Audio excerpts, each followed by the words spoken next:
Hi, I'm Barbara Wesley, the host of Here, There, and Yonder, and we're bringing you something that's very important to our state, to a small community. And I want to introduce to you Paul Spencer. Yes. Hi, And Barbara. hi, Paul. And Paul has been working on a project for a number of years because we discussed this probably 2 years ago before the pandemic. Yes. And so why don't you share with our audience just an overall view. What is the title of the project, first of all? It's going to be called the Safe, Clean, and Affordable Water Infrastructure Task Force Program. I want to bring that to the counties of New Mexico and invite them to assess their local public water systems so that they can see the needs that they are in need of, the gaps that are in the current programs today. Okay, when was the current program established? I believe the primacy state for New Mexico started in 1976. Okay. And that's when these programs, to meet the Drinking Water Bureau and the Safe Clean Water Act came into play, and that's what the primacy state is to address those issues and make sure that they stay in compliance with federal or meet the standards of federal regulations. Now, you primarily are concerned about Blue Water Village. Yes. The Blue Water Valley area was established back in the 1800s, I forgot the date, 1884. No, it was even before then. But anyway, Frenchmen came in and settled there, and they had this little creek. It was called Blue Water Creek, and they had water there and saw that as an opportunity. Ultimately, there was a drought, and then the Techans came in. So now Blue Water Village is one of the three primary Mormon villages in the state of New Mexico. Yes. Rama, Blue Water, and the one up near Farmington. Yes. So those were the three primary areas where the Mormons settled. So today, you go through Blue Water Village, and it's a sad little place. It is. We've tried to do things on our own for so long, and I think that's where the disconnect came. I think that when a primacy state comes into play, that the programs need to be more forthright, more outreach to these communities to train them and show them where the funding for their communities are, so they can keep up with the current compliance and regulations that the state and federal governments So apply. this grant, I mean, it was how many millions of dollars were allocated? $1.2 million. $1.2 million. And this goes to the state of New Mexico? This grant, we're talking two different things. The $1.2 million we currently lost here in Blue Water because we were out of compliance. We overspent by $36,000. I believe it was $17,000 in maintenance, and what we were doing is during a improvement project, we were coming into compliance as required by the state. They said if we didn't, we could charge $1,000 per day, and so we were like, well, we need to get this done. And it was for good cause. We were over on our maximum contaminant level of arsenic in our drinking water by 12 parts per billion, I believe. And they said, well, we have the funding. They New Mexico Environmental Department goes out there and holds us in compliance. So if we're out of compliance, they'll issue us a citation saying, hey, you guys need to come into compliance, and if you don't, well, you're going to get fined this amount of money. And at that time, they said, well, what can we do? And New Mexico Environmental Department said, well, here's funding opportunities. You need to set your budgets to meet the standards so that you can afford to get this grant money. And it was 90% grant, so that was great, and 10% loan. And we did that, and we went through with that, and during the project, we had some issues with the engineers. They at the end of the project said we had $120,000 in overruns, and said that we needed to find additional funding, which meant grant money. And this was after we already raised our rates 300%. And that made us 50% higher than anybody around us in the surrounding areas. And so we're like, man, we can't afford to raise our rates anymore. What can we do? So we looked into their work and found that they charge us $60,000 to basically click, paste, and copy a building, moving it 200 feet, 90 degrees to the south. And so we said, no, the maps weren't drawn by that time that you said that they were. And we challenged them. And we went to the state and we ended up paying them like $1,127 instead of $60,000, saving the community quite a bit. And then we were told, well, you can take it to the lawyers, or you can just pay them $60,000 and get out of your hair and move on. And that's what we chose. As of right now, we have 4 or 5 isolation valves that are still not working. So if we had a leak somewhere, we wouldn't be able to isolate that area so we can work on it. So that's what happened during that time. That the project was going on. Before all that happened, we had to do some maintenance on the sewer system. It was blocking up both on Pinon and Pine, so it's surrounding the school. It was going up one way, that is blocked up both ways. And it has one outlet going south to the sewer plant, and it was blocked from the sewer plant all the way on both sides of the school. And it's been many years since we have looked for or maintained the manholes that we can get in there and clean it out. And there were manholes that we discovered that we did not know were there, and we've been living there for years. So it's a problem of general maintenance and upkeep for the system, for small systems. And you say, well, why is Blue Water so far behind? Well, I just challenge everyone in their own communities to look for their manholes. It should be every 200 feet to 500 feet spacing from manhole to manhole. But I can share with you that through some of the meetings I've been to in the surrounding areas, the county goes in and pays over them, but nobody goes and discovers them again. And this has been going on for years and years. And it could be a potential health risk, health hazard for the community, because in some areas, not Blue Water, but some areas have natural gas. And if that natural gas has nowhere to vent, well, it can cause a pretty big explosion and cause potentially a human health hazard. So the bottom line is there is money available that you're wanting to tap into. There is. The Clean Water Revolving Fund has, I believe, $360 million in it. But I do have an issue with, or a concern with the way that, or the amount that New Mexico Environmental Department chooses to allocate money to administer those funds.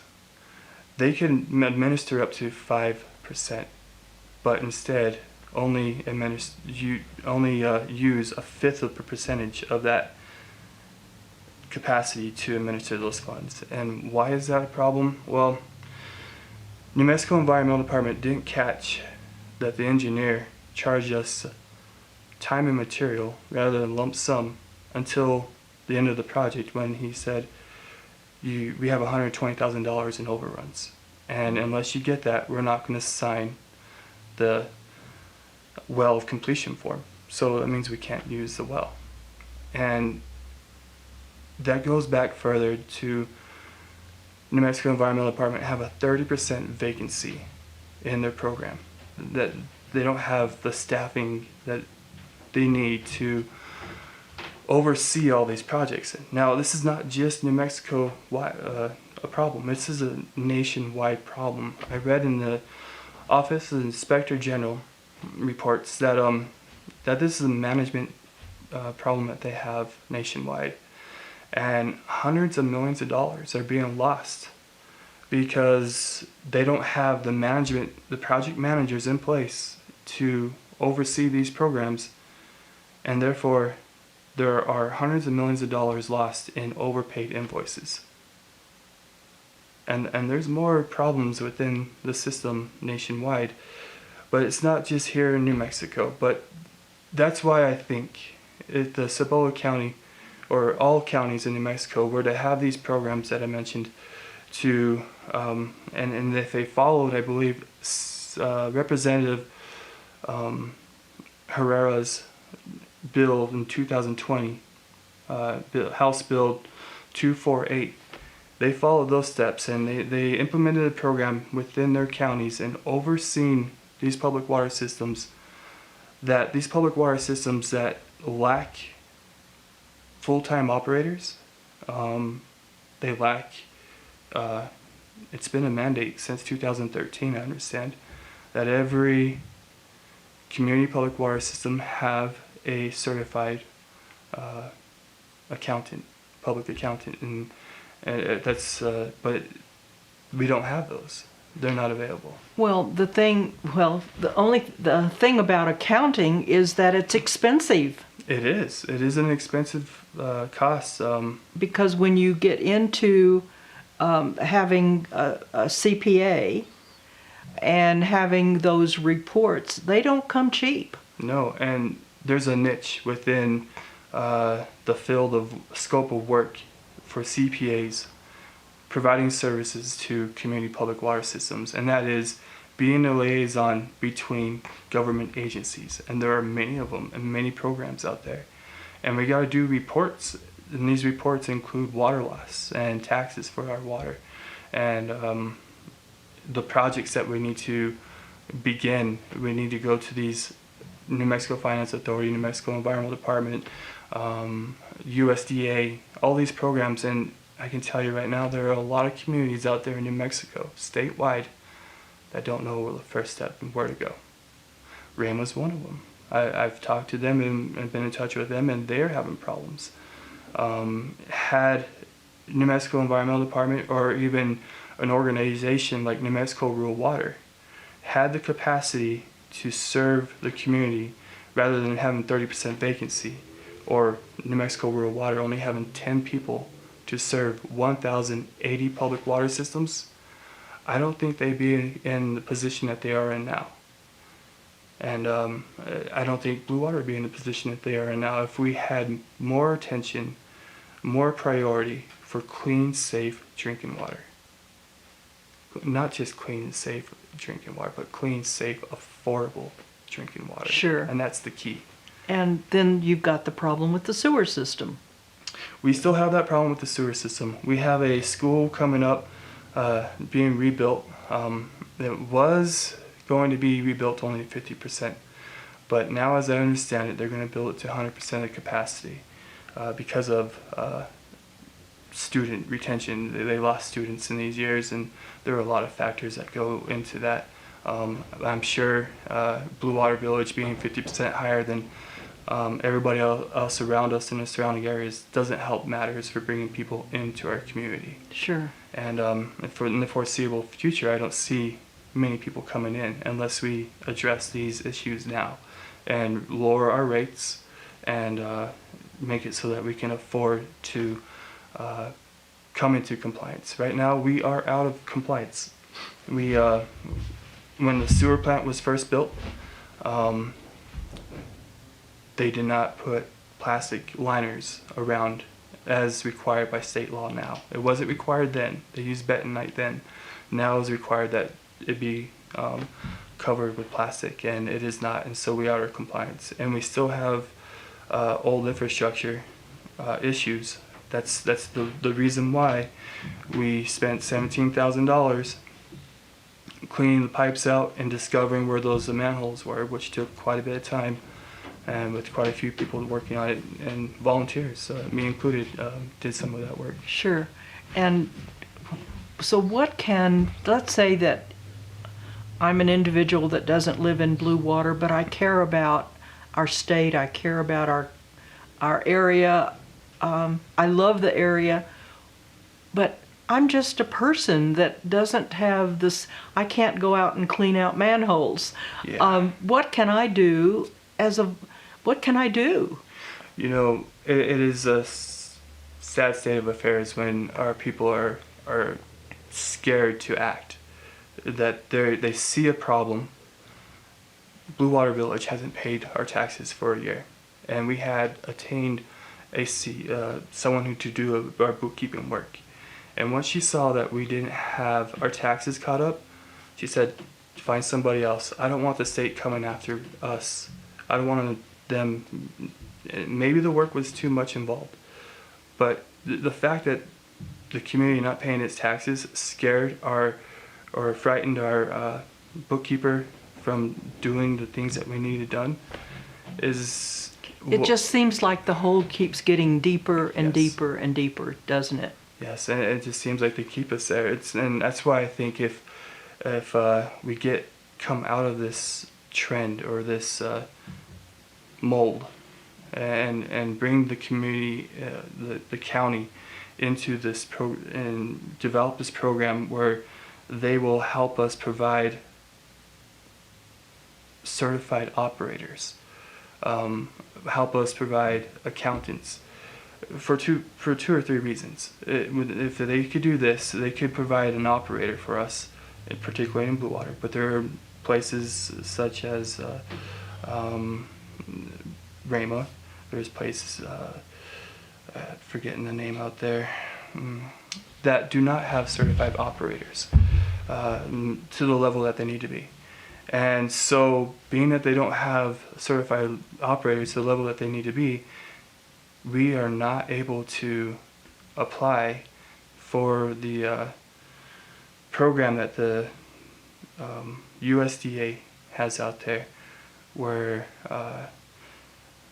it's called an apprenticeship program. And that apprenticeship program requires that these public water systems have a full-time operator to train the apprentice. We have a nationwide problem with certified operators. They're all 60 years or older.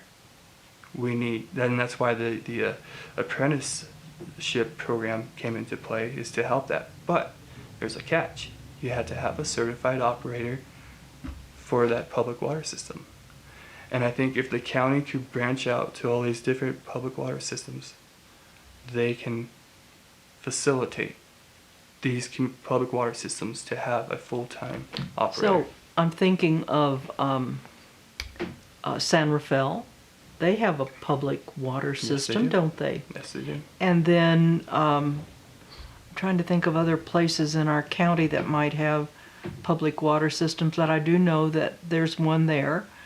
And so I think that we just, and this is just finding there are people out there that are experts that can come in. For example, if we had a CPA that said, "Hey, I'll take this on and I will do this on a gratis basis," wouldn't that be wonderful? Oh, that'd be amazing. That would help so much with help.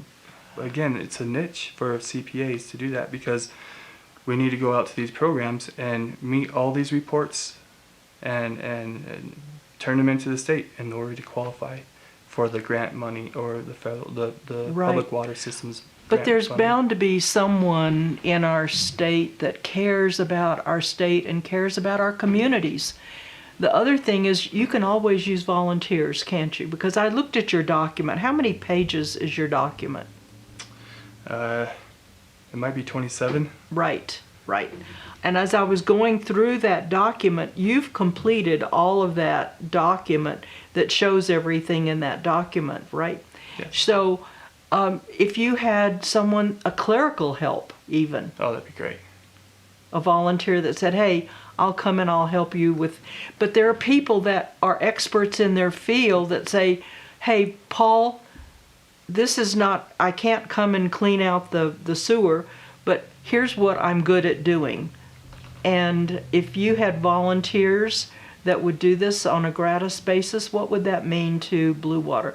The other thing is, I know that Robert Windhorst is really concerned about your community. Yes, I mean, with his help and with the help of Billy Moore and Waste Management, and we're very grateful. They transferred a backhoe to Blue Water, which will save us money because before we had to rent the backhoe, we had to rent the tools, and with the help of the county and surrounding areas, we are going to save money not having to rent these tools, these right, equipment. Right. And so that'd be very helpful. That's right. So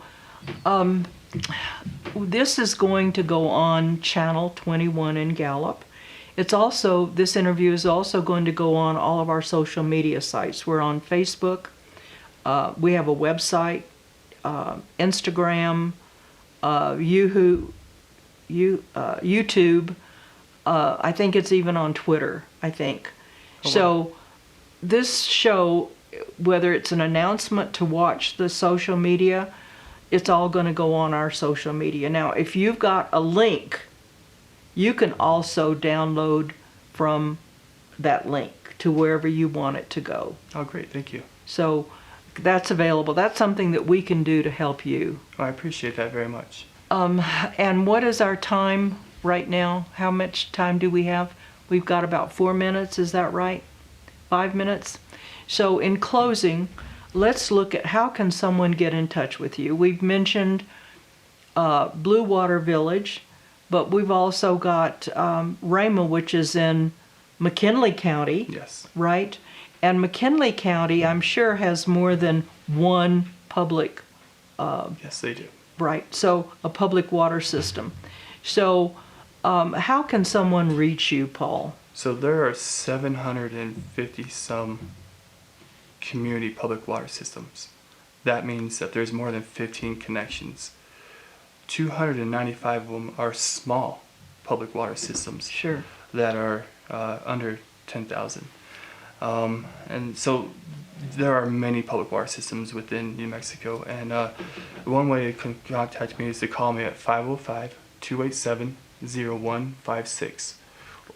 Or they can email me at unopablocy60@gmail.com. Okay, let's go slowly with the email again. Uno Pablo CY CY 60 60 at gmail.com. at gmail.com. So you can reach him on his telephone, or you can reach him on his